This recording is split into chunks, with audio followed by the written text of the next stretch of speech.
दोस्तों आज की इस वीडियो में हम लोग रेडिंगटन स्टॉक के बारे में बात करने वाले हैं। ये स्टॉक पिछले 2-3 दिनों से काफ़ी ज़्यादा फोकस के अंदर है और इस स्टॉक के अंदर काफ़ी तगड़े वॉल्यूम्स भी आ रहे हैं। आज के दिन यानी वेडनेसडे के दिन इस स्टॉक के अंदर जब मैं वीडियो बना रहा हूँ 3 करोड़ से भी ज़्यादा के वॉल्यूम्स ऑलरेडी आ चुके हैं। तो आज की इस वीडियो में इसके फंडामेंटल्स और फाइनेंशियल्स को देखने की कोशिश करेंगे और एज ए इन्वेस्टर आपको इस कंपनी के बारे में क्या पता होना चाहिए, इसके बारे में भी बात करेंगे। वीडियो को मैं स्टार्ट करूँ उससे पहले चैनल के ऊपर आप पहली बार आए हो, मुझे पहली बार देख रहे हो तो मेक श्योर कीजिए चैनल को आप सब्सक्राइब करो।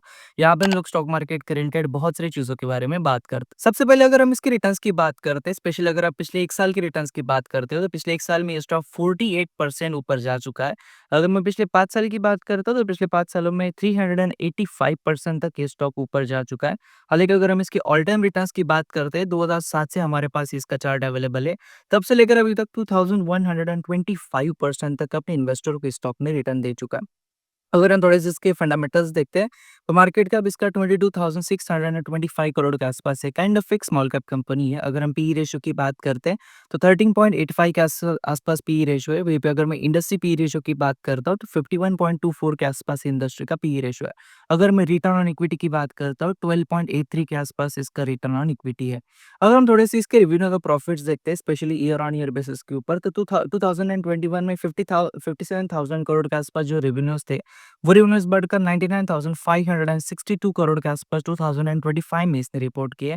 तो एक अच्छी जंप आपको पिछले 5 साल में रेवेन्यूज के अंदर नजर आती है। वहीं पे आप अगर आप प्रॉफिट की बात करते हैं, तो 2021 में जहाँ पे 789 करोड़ के आसपास प्रॉफिट थे, वहां से वो प्रॉफिट बढ़कर 1821 करोड़ के आसपास हो चुके हैं।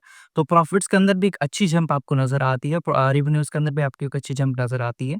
अगर हम इसके शेयर होल्डिंग पैटर्न की बात करते हैं, तो एफआईज के इस कंपनी में 62% स्टेक है, रिटेलर का 20.77, म्यूचुअल फंड का 11.18% के आसपास स्टेक है। अब इंपॉर्टेंट क्या है इस स्टॉक के लिए? सबसे पहली बात तो ये कंपनी काम क्या करती है? तो ये ट्रेडिंग का काम करती है। कमोडिटी अपने जो प्रोडक्ट्स होते हैं इनकी ट्रेडिंग का काम करती है। बेसिकली इनके पास डिस्ट्रीब्यूशन नेटवर्क है, इनके पास वो सारे टेक्निकल जो प्रोडक्ट्स हम लोग यूज़ करते हैं, जैसे एप्पल के आईफ़ोन से, एचपी के लैपटॉप से, फ़ोन्स, लैपटॉप और इलेक्ट्रॉनिक गैजेट्स का डिस्ट्रीब्यूशन नेटवर्क इन लोगों के पास है। तो बेसिकली ये लोग क्या करते हैं, इनका टाई अप है अलग-अलग मैन्युफैक्चरिंग कंपनीज़ के साथ, एप्पल के साथ, सैमसंग के साथ, एचपी के साथ। तो जो कंपनीज़ अपने प्रोडक्ट्स बनाती है, उन प्रोडक्ट्स को उनको बेचना भी चाहिए, तो उनके बीच में एज़ अ मीडिएटर ये कंपनी काम करती है।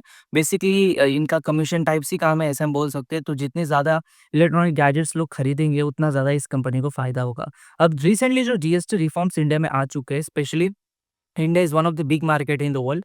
तो कहीं न कहीं ये जीएसटी रिफॉर्म्स की वजह से आने वाले दिनों में जो फैक्टरी इन होने वाला है बाइंग कैपेसिटी लोगों की, उसकी वजह से भी रेडिंगटन स्टॉक थोड़ा-सा फ़ोकस के अंदर है। दूसरी बात है कि आईफ़ोन के नए जो प्रोडक्ट्स लॉन्च हुए, आईफ़ोन 17 भी लॉन्च हुआ है, उसके बीच में जो प्रोडक्ट की बाइंग आ रही है, उसकी वजह से भी ये स्टॉक कहीं न कहीं थोड़ा फ़ोकस के अंदर है।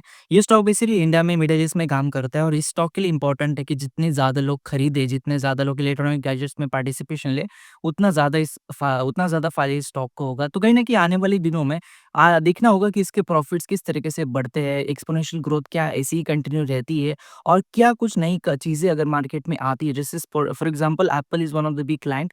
तो अगर एप्पल का कुछ ऐसा प्रोडक्ट है जो ब्लॉकबस्टर हो जाता है, तो ऐसे टाइम पे ऐसे स्टॉक्स को जो इन कंपनीज़ के साथ टाई अप है, इनको ज़्यादा फ़ायदा होगा। तो ये सब चीज़ें एज़ ए इन्वेस्टर आपको थोड़ी-सी देखनी पड़ेगी। टेक्नोलॉजी के अंदर क्या रिफ़ॉर्म्स आ रही है, लोगों की जो बाइंग कैपेसिटी है, लोगों का जो बाइंग नेचर है, क्या वो मार्केट में फिर से आ रहा है, मार्केट में फिर से बाइंग आ रही है?